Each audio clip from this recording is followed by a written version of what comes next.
유튜브로만 실시간 송출하도록 하겠습니다. 어, 여러분 이제 말씀을 들어갑니다. 여러분 혹시 요강 아시나요? 요강. 우리 온라인으로 들으시는 성도님들 가운데서도 우리 아이들도 아마 모를 거예요. 이 요강이라는 것이 박물관이나 아니면 뭐 생활민속촌 같은 데 가면은 이 요강이 전시되어 있는 것 같습니다. 근데 아마 제가 보기엔 제가 요강의 마지막 세대인 것 같아요. 이 요강이 저는 참 고마웠던 물건이었습니다. 제가 어렸을 적 살았던 그 집이 마당이 있었는데 당시 옛날에 살았었던 집에는 화장실이 집 안에 있지 않았어요. 그래서 저희 집은 집 따로 마당과 또한 화단을 거쳐서 화장실을 가야 됐었는데 그 밤에 화장실 가는 그 시간이 너무나 무섭더라고요. 그래서 밤중에 잘 때는 괜찮았는데 만약에 밤중에 잘 때 제가 화장실을 가고 싶으면은 저는 너무나 무서워서 참았던 기억이 있었습니다. 그런데 이 요강이 있으면은요 참지 않아도 됐어요.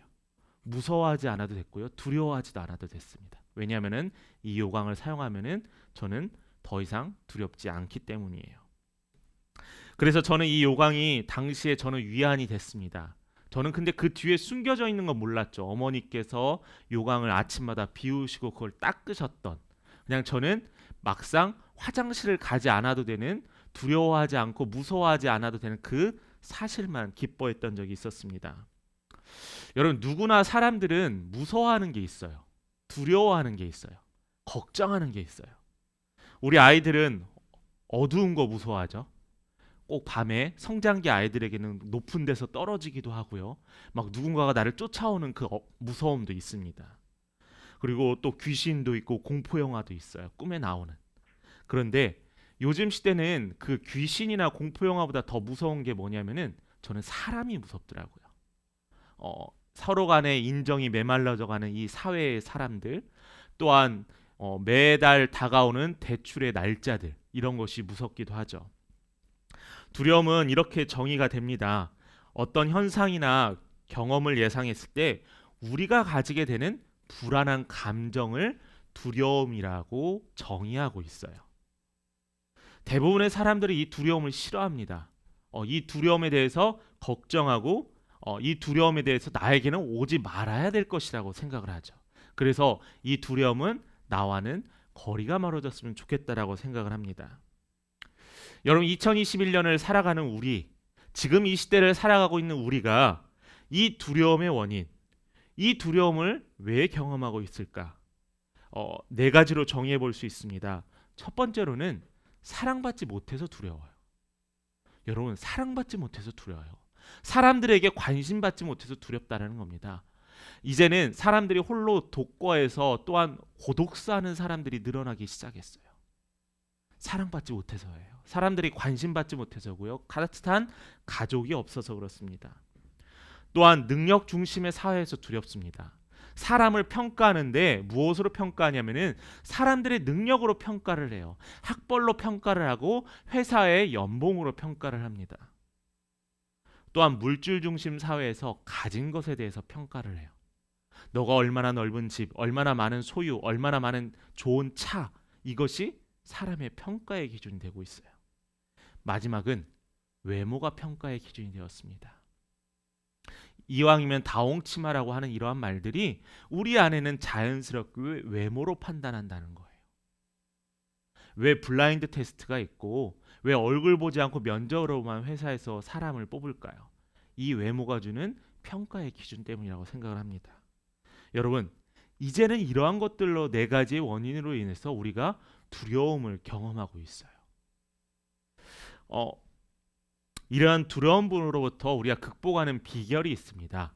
그 비결 우리 기억하시기 바래요. 바로 오로지 예수님밖에 없습니다. 이 두려움을 극복하는 것은 내가 많이 소유하는 것도 아니고요. 나보다 더 많은 사람들이 내 아래에 있는 것이 아니라 예수밖에 없다는 거예요. 예수님에 대한 올바른 이해가 있어야지 우리가 이 두려움을 극복할 수 있습니다. 예수님께서는 공생의 사역 기간 동안 총 3번의 예수님의 그 죽음과 순환과 죽음에 대한 예언을 하셨어요. 특별히 오늘 우리가 읽었던 누가복음 9장에서는 2번의 예언에 대해서 이야기를 하고 있습니다. 우리 벌써 말씀 한 장 같이 읽어보겠습니다. 누가복음 9장 22절 말씀입니다. 같이 읽습니다. 이르시되 인자가 많은 고난을 받고 장로들과 대제사장들과 서기관들에게 버림받아 죽임을 당하고 제3일에 살아나야 하리라. 아멘. 자, 이 말씀에 보면 이것이 누가복음 9장에 나와 있는 첫 번째 예언의 말씀이었어요. 뭐라고 이야기하고 있죠? 장로들과 대제사장과 서기관들이 예수를 버렸대요. 그리고 죽게 되고 3일에 살아난다고 했습니다. 이 모든 것들이 예수님의 순환과 부활에 대해서 이야기하고 있습니다. 또 두 번째 예언의 말씀은 오늘 우리가 읽었던 44절의 말씀입니다. 함께 읽어보도록 하겠습니다. 이 말을 너희 귀에 담아두라. 인자가 장차 사람들의 손에 넘겨지리라 하시되. 자, 이 두 가지의 말씀 바로 예수님의 순환과 부활입니다. 예수님께서 이 땅에 우리를 구원하러 오셨는데 예수님께서 결국 사람들의 손에 의하여서 십자가에 매이게 되었다라는 예언의 말씀이에요. 우리가 9장 22절과 44절의 이 모든 말씀에 보면은 특별하게 간격이 그 시간이 길지가 않아요. 말씀의 배치가 그렇게 넓지 않습니다. 실제적으로 예수님이 말씀하셨던 이 이야기의 시간도 길지 않습니다. 그런데 우리는 여기서 궁금한 것이 왜 예수님께서 이 짧은 시간에 왜 제자들을 향해서 두 번이나 이 이야기를 하셨을까? 너무나 우리가 잘 이해할 수 있고 상상할 수 있겠지만은 우리 45절의 상반절에 보면은 그들이 이 말씀을 알지 못하였다고 했어요. 그들이 예수님의 제자가 예수님이 하신 이 말씀에 대해서 알지 못하여서 예수님께서 짧은 시간이었지만 다시 한 번 더 이야기를 하셨던 거예요.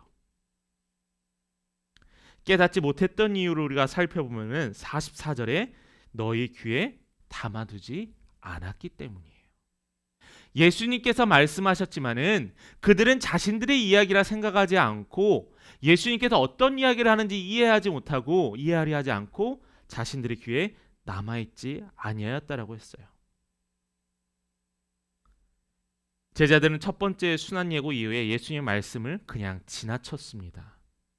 그리고 그 답이 45절에 이 말씀을 알지 못하였다라고 했어요. 깨닫지 못하여서 어떻게 되냐면 숨겨졌다라고까지 이야기를 했습니다. 그들은 직접적으로 예수님의 가르침도 들었어요. 말씀도 들었고요. 예수님의 의도를 그렇지만은 그들은 이해할 수 없었습니다. 왜냐하면은 이해하려 하지 않았고요. 또한 예수님이 그들에게 없으면은 두려웠기 때문이에요. 제자들에게 왜 이러한 일들이 생겼을까요? 제자들이 할 이야기가 있습니다. 항변할 이유가 있어요. 그들은 이해할 수 없어서 두려워했다는 거예요. 예수님의 말씀에 대해서 이해할 수 없어서 그들은 걱정하고 두려워했다는 겁니다. 예수님의 공생의 기간에 누가복음 9장 이전까지 예수님의 사역 기간에 함께 이야기하고 음식을 나누면서 하나님 말씀에 대해서 나누고 또한 그 구원의 비밀에 대해서 이야기했지만은 그들은 그 구원의 비밀에 대해서 깨닫지는 못했다라는 거예요. 결국 그들이 언제 깨달으느냐? 바로 예수님께서 십자가에 달려 돌아가시고 부활하신 이후에 깨닫게 되셨다는 거예요. 그 전까지는 그들이 이 예수님의 죽음과 부활에 대해서 완전하게 이해하지 못하고 예수님과 동행했다라는 겁니다. 제자들은 예수님이 고난당하시고 죽으실 때 말씀을 듣고 배웠지만은 결국은 이 구원의 열쇠에 대해서 깨닫지 못하였습니다. 저는 왜 이들이 깨닫지 못했을까? 이들이 귀신을 쫓아내고 이들이 하나님의 말씀을 선포하고 병든 자를 치유했는데도 불구하고 왜 이들이 예수님의 말씀을 깨닫지 못했을까? 저는 그 가장 큰 원인이 주격이 바뀌었다라는 거예요. 주격. 어떤 뜻이냐면은 바로 우리의 삶의 주인, 예수님의 제자들의 삶의 주인이 예수 그리스도가 되어야 되는데 제자들 스스로가 되었다라는 거예요. 제자들 자체에 대해서 자신들의 필요와 자신들의 명예와 자신들의 영광을 위하여 예수를 쫓아갔다라는 거예요. 그랬기 때문에 예수님의 이 말씀을 이해하지 못했던 제자들의 모습을 볼 수 있습니다. 쉽게 말하면은 예수님의 도구가 제자들이 되었어야 하는데 제자들이 자신들의 도구를 예수로 삼았다라는 거죠.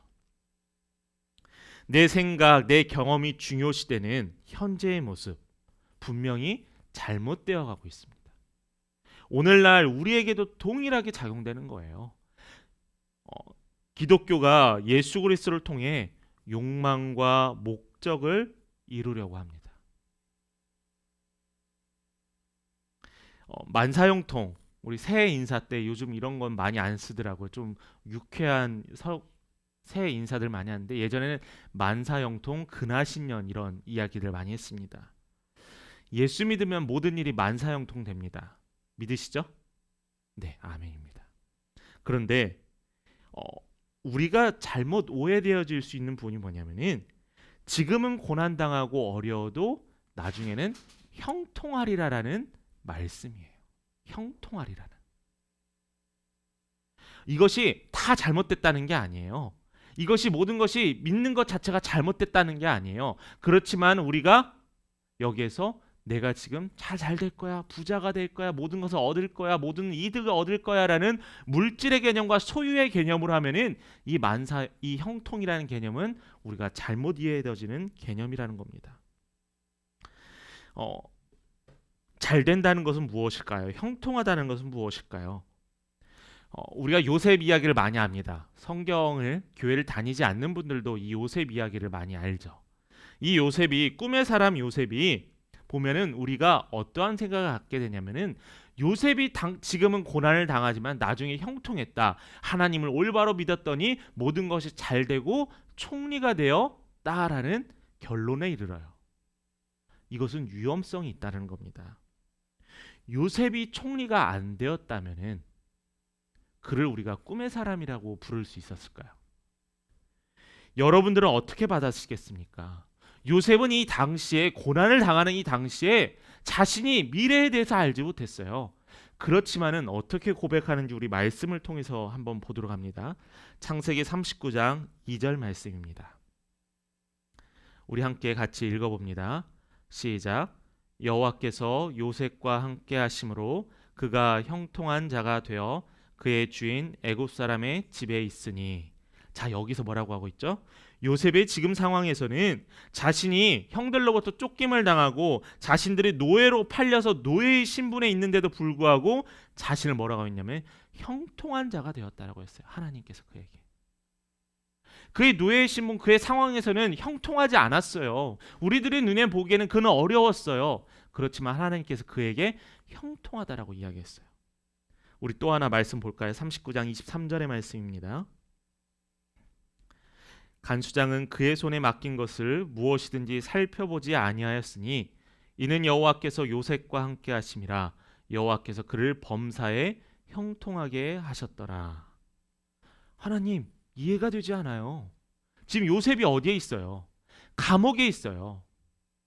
그런데도 여호와께서 그를 모든 일에 형통하게 하셨대요. 감옥에 있는데 어떻게 형통해요? 제가 지금 춥고 언제 죽을지 모르고 언제 어떠한 일을 경험할지 모르는데 왜 제가 형통하다고 하나님께서는 이야기하시나요? 바로 이것이 하나님이 말씀하시는 형통이라는 거예요. 소유의 개념도 아니고요. 많이 가짐의 개념도 아니고 나중에 잘 될 거라는 막연한 추측이 아니에요. 지금 이 자리가 형통의 자리라는 거예요. 여호와로 인하여 내 지금 이 서 있는 자리가 형통의 자리라는 겁니다. 왜냐하면은 하나님께서 요셉과 함께 하시기 때문이에요. 그게 형통이에요. 하나님께서 요셉과 함께 하시는 그 형통으로 말미암아 그에게 복을 내리셨다는 겁니다. 여러분, 성경에는 형통이라는 단어보다 환난이라는 단어가 더 많이 나온 거 아세요? 예수를 믿고 따르는 자들에게는 형통과 축복의 은혜가 있지만은 그러나 우리 삶에는 환난도 있다라는 겁니다.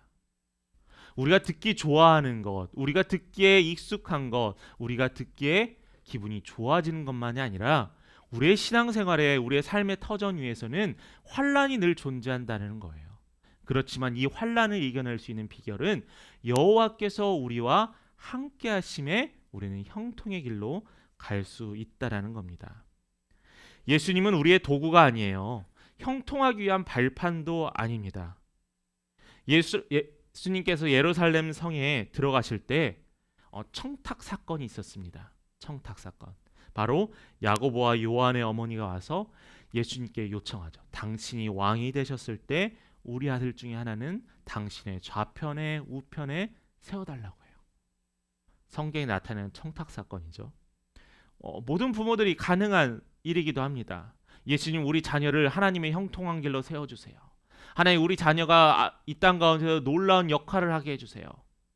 그러나 구원자 예수를 우리의 목적을 이루기 위한 도구로 사용하면 안 된다라는 거예요. 예수님이 왕이 되었을 때 야고보와 요한이 예수님 양 옆에 있어서 최측근으로 사람들의 존경과 영광을 받는 것이 목적이 아니라 예수님의 그 삶에 따르는 또한 그 예수의 삶을 본받는 믿음의 성도가 되어야 한다라는 겁니다. 믿는 자의 형통이란 요셉처럼 인신매매를 당하였어도 억울하게 옥에 갇혔어도 삶의 현장에서 하나님을 믿고 신뢰하는 것이에요. 그 현장에도 하나님의 나라가 임하게 하는 것, 그것이 형통입니다. 우리에게 형통만이 아니라 환난과 고통은 필연적이다라는 사실을 여러분 잊지 말아 주시길 바래요. 그렇지만은 환난 당할 때 우리는 믿음으로 이깁니다. 또한 어려움 당할 때, 두려움을 당할 때 우리는 믿음으로 승리하게 돼요. 그것이 바로 믿음이고 신앙이라는 거예요. 우리 제자들의 삶을 한번 볼까요? 예수님이 자신의 고난과 죽음을 이야기할 때 예수님의 제자들은 깨닫지 못하고 또한 외면하였습니다. 무엇 때문에? 두려웠기 때문에요. 이 두려움은 뭐였냐면은 자신들의 기대에 미치지 못했던 예수님의 자리가 두려웠다는 거예요. 내면에 일어난 감정을 표현해 봅니다. 한 번도 생각해 보지 못했던 것에 대해서 자신들이 지금까지 예수님이 오심으로 말미암아 영광의 자리, 면류관의 자리를 얻을 거라고 생각을 했지만은 정작 예수님은 그들에게 죽는다라고 이야기했을 때 제자들이 겪게 되는 두려움과 걱정은 말로 표현할 수 없었다라는 거예요. 그래서 우리 예수님께서는 이렇게 이야기하십니다. 45절 말씀입니다. 한번 같이 봉독하도록 하겠습니다. 그들이 이 말씀을 알지 못하니 이는 그들로 깨닫지 못하게 숨긴 바 되었음이라. 또 그들은 이 말씀을 묻기도 두려워하더라. 아까 이야기했지만 제자들이 두려워했다라고 이야기했고요. 또한 우리가 이야기했던 건 형통이라는 것, 하나님이 원하시는 것이 형통이라고 이야기했습니다.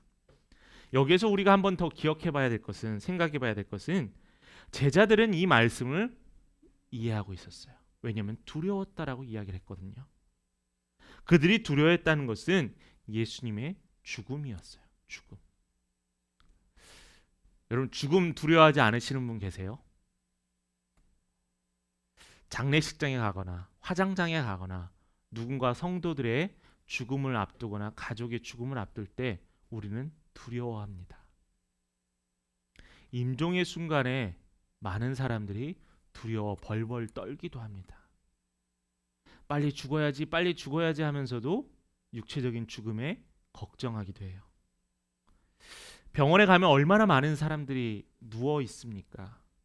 병원에 가면 얼마나 많은 사람들이 분변합니까? 수많은 대형 병원이 있고 수많은 병원들이 있지만은 그 안에는 환자들로 가득 차 있어요. 죽음에 대한 두려움, 아픔에 대한 두려움, 누구나 경험하는 것입니다. 제자들은 예수님께서 죽음에 대해서 이야기할 때 제자들은 두려웠어요. 제자들이 예수님의 순한 예고를 외면한 것은 예수님의 죽음과 함께 자신들에게 닥쳐올 어려움이 두려웠기 때문이었거든요. 결국 제자들이 기대하고 열망했던 그리스도는 다윗의 나라를 회복하고 영광을 회복하는 그리스도가 아니라 죽는 그리스도였다는 사실에 대해서 그들은 받아들이기 어려웠다라는 겁니다. 여러분, 제자들이 예수님을 맨 처음 만나서 제자로 헌신하였을 때는 결단했어요. 예수님이 따라오라는 말에 순종했고요. 또한 그물을 내리라는 말에 순종했습니다. 그래서 그들은 그들의 삶에 결단하여 자신의 것을 내던지고 쫓아왔어요. 그들에게는 당시 진정성이 있었어요. 진정성. 예수님을 향한 진정성이 있었어요. 신앙인에게는 꼭 필요한 것이 이 진정성입니다. 그렇지만 진정성이 모든 것을 정당화하는 도구가 되어진 것은 아니라는 거예요. 지금 우리가 실수하는 것이 이 진정성이 예수님을 향한 첫 마음을 향한 진정성이 아니라 이제는 진정성이 변질되었다라는 거예요. 나의 목적을 위하여, 나의 승리를 위하여, 나의 이익을 위하여. 그러나 진짜 하나님이 원하시는 진정성은 뭐냐면은 하나님의 뜻에 부합되는 자가 진정성을 소유하고 있다라는 겁니다. 우리의 첫 마음, 진심. 제자들의 관심은 자신들이 주인이었고요. 자신들의 스승인 예수님이 장차 하나님의 나라를 완성시킬 메시아로는 믿었습니다.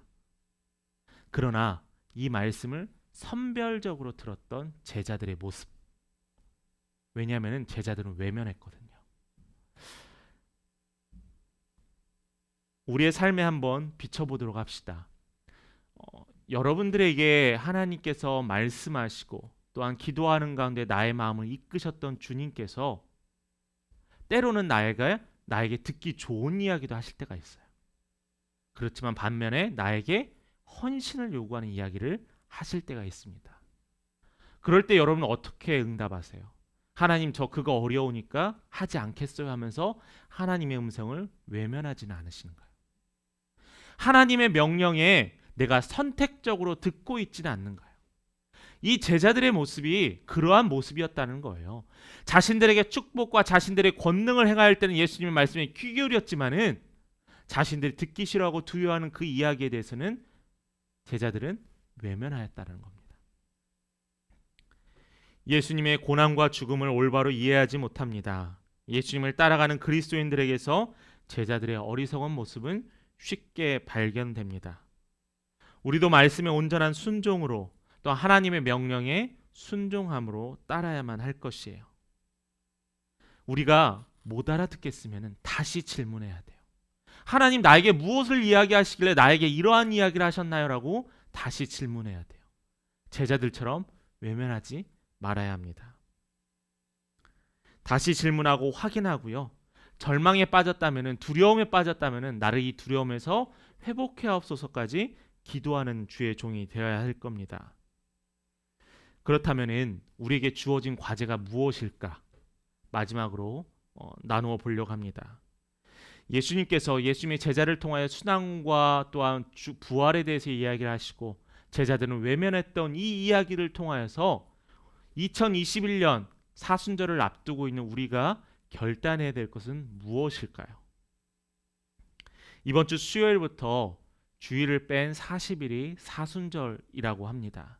그래서 우리는 예수님의 부활을 기대하고 소망하면서 자신의 죄를 회개하고 또 예수님의 삶을 묵상하는 시간이 바로 이 사순절이라는 절기이죠.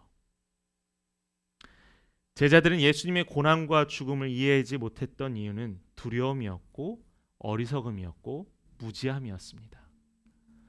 내가 아는 만큼 믿을 수 있어요. 내가 경험한 만큼 믿을 수 있어요. 내가 생각한 만큼 믿음을 허락하시는 주님이시라는 겁니다. 예수님의 고난과 죽음의 이해는 기독교의 본질이에요. 이 예수님의 고난과 죽음을 이해하지 못하고서는 우리가 교회에서 신앙생활 한다고 이야기할 수 없습니다. 예수로 인해 잃게 되는 것이 두려우십니까? 제자들이 예수님의 순환 예고를 들은 후에 두려워하며 걱정한 것은 예수님의 죽음과 함께 자신들의 것이 뺏길까 봐 하는 두려움이었습니다. 여러분, 말씀을 마칩니다. 우리에게는 예수님께 묻기를 두려워하는 것들이 너무나 많아요. 원수를 사랑하라고 하셨고요. 또한 매일 기도하라고 하셨어요. 또 하나님의 말씀을 읽으라 하셨고요. 교회를 위해 헌신하라고 하셨고 너희들의 삶 가운데서 헌신하라 하셨습니다. 이 어려움과 두려움을 해결하는 유일한 방법은 내가 날마다 죽으면 됩니다. 나를 죽이고 내 안에 예수 그리스도를 모시면은 가능하다는 거예요. 그렇지만 우리는 죽음을 두려워하죠. 나의 자아를 완전히 꺾는 것을 걱정합니다.